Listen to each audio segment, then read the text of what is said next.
What if your love was taken by death, and you were given one chance to bring them back? This is the haunting story of Orpheus and Eurydice, a tale where love, loss, and the power of music collide with the shadows of the underworld. A story as beautiful as it is devastating, and one that has endured for thousands of years. But why was Orpheus, the greatest musician of Greece, allowed to walk into Hades itself?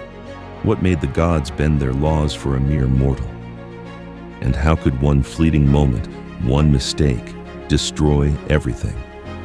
A love that challenged death, a descent into darkness, and a single glance that turned hope into tragedy. Welcome to the tragic love of Orpheus and Eurydice.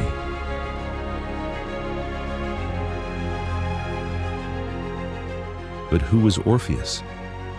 To the ancients, he was no ordinary man. His mother was Calliope, the muse of epic poetry, one of the 9 divine daughters of Zeus and Mnemosyne. From her, Orpheus inherited the gift of song and storytelling, the ability to stir hearts and with words and music. Some say he was the son of Apollo, god of music and prophecy, making his mastery of the lyre literally divine. Others claim his father was King Oeagrus of Thrace, a mortal ruler. Whichever story you believe, Orpheus stood at the crossroads of mortal and immortal, gifted with talents beyond measure. With his lyre, he could charm not only men and women, but wild beasts, rivers, even the stones of the earth itself. His melodies could calm storms, tame lions, and stir the hearts of gods. He was, without question, the greatest musician the world had ever known.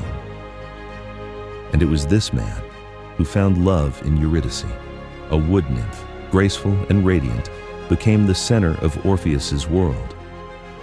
Some say she was born of the sea. Others tell she was a child of the forest itself, and in rare whispers, she is even called a daughter of Apollo. Whichever truth the poets believed, Eurydice embodied nature's beauty, fragile, fleeting, yet eternal. She was the harmony to Orpheus's song, the breath within his music, the love that made him whole. A love song written into the very fabric of nature. Their union was celebrated as a perfect harmony of mortal and divine. But fate, in Greek myth, is never kind to those who love too deeply. On the day of their wedding, as music and laughter filled the air, tragedy struck. While walking through a meadow, Eurydice was bitten by a venomous serpent. Within moments, joy turned to horror. Orpheus watched helplessly as his bride slipped into the cold grasp of death. Orpheus knelt beside Eurydice's still form. He could not accept a world without her. Most men would mourn and eventually surrender to fate. But Orpheus was not like other men. In his despair, he made a choice no mortal dared. With nothing but his lyre and his voice, he would descend into the realm of the dead to bring her back. He set forth into the underworld, where mortal feet rarely tread and fewer still return. He crossed the dark cavernous mouth of Hades and came to the river Styx, that black and endless current which no living soul was meant to cross, the boundary between life and death. The ferryman Charon, as ancient as time, never bent his rules. None crossed without the fare, and none returned, once carried. But Orpheus's song carried such beauty that even Charon's ancient heart softened, and the boatman granted him passage. Next, Orpheus came upon the gates of Hades, where the monstrous Cerberus kept eternal watch. The 3-headed hound, eyes burning like coals, bared its fangs and growled, the very ground trembling at its warning. Yet Orpheus did not falter. He raised his lyre and let flow a gentle, mournful tune. The notes drifted through the cavern, soft as a lullaby. One by one, Cerberus's snarls faded, his eyes grew heavy, and the great guardian sank into enchanted slumber, leaving the way open before him. Finally, after passing through the gates of the underworld, Orpheus reached the cavernous throne hall, the court of Hades. Towering and stern, his eyes glowing faintly, piercing through the gloom. Beside him, Persephone, radiant yet solemn, her glowing eyes reflecting both power and sorrow. Before the thrones, Orpheus bowed down and cradled his lyre. He did not speak in words, but in song, notes that carried the weight of grief and the fire of undying love. He sang of Eurydice's laughter, now silenced. He sang of a love so pure that even death itself seemed unjust in tearing it apart. He sang of loss so deep it shook the foundations of the underworld. And for the first time ever, Hades showed mercy.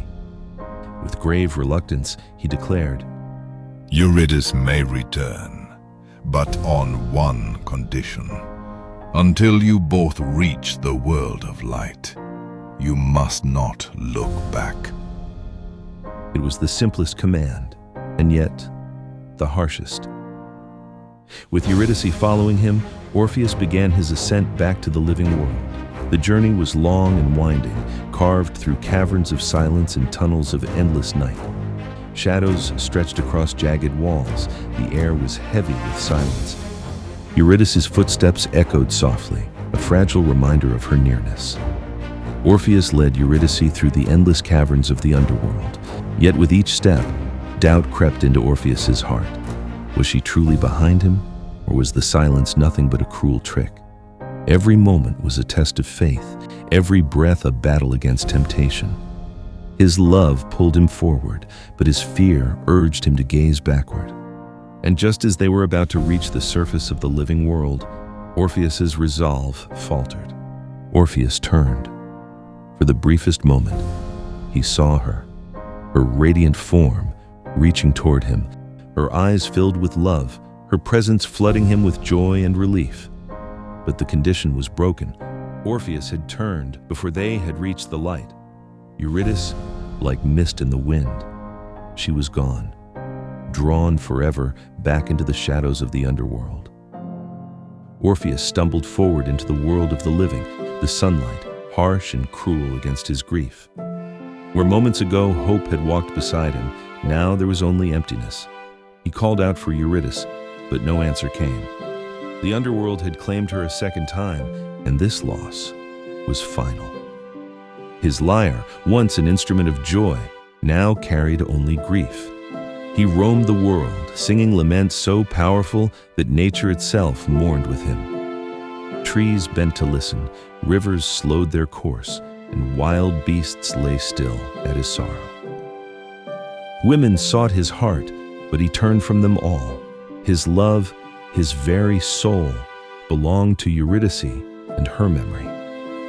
In his devotion, he spurned mortal desire. His heart beat only for a love which was lost and which could never return. But to those who felt rejected, his silence was an insult not easily forgiven. What he meant as devotion to Eurydice, they took as scorn, a wound to their pride that burned into anger. Frenzy rose in the hearts of the Maenads, wild followers of Dionysus, the god of religious ecstasy. In their rage, they descended upon Orpheus. His songs that once tamed wild beasts could not soothe their fury. They tore him apart, limb from limb, until nothing remained but the memory of his sorrow. But even then, his severed head carried his song, drifting upon the river, still calling for Eurydice. His lyre silenced at last, its strings snapping into eternal stillness. But death was not the end. In the realm of shadows and the stillness of the underworld, where no barriers stood between them, Orpheus and Eurydice were reunited. Two souls bound by love, walking together in the silence of eternity. No gods could part them now.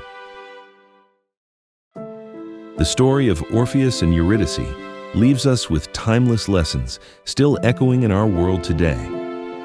It teaches us about trust, that doubt and impatience can undo even the deepest devotion. It reminds us of the power of love, strong enough to drive us to attempt the impossible. It speaks to acceptance of mortality, urging us to cherish the time we have, for some losses cannot be undone.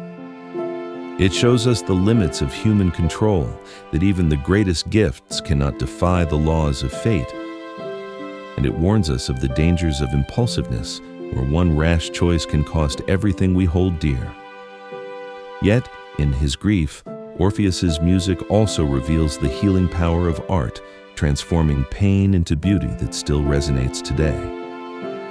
And finally, it reminds us of love's endurance beyond death, that even in absence, love continues to shape, guide, and comfort us.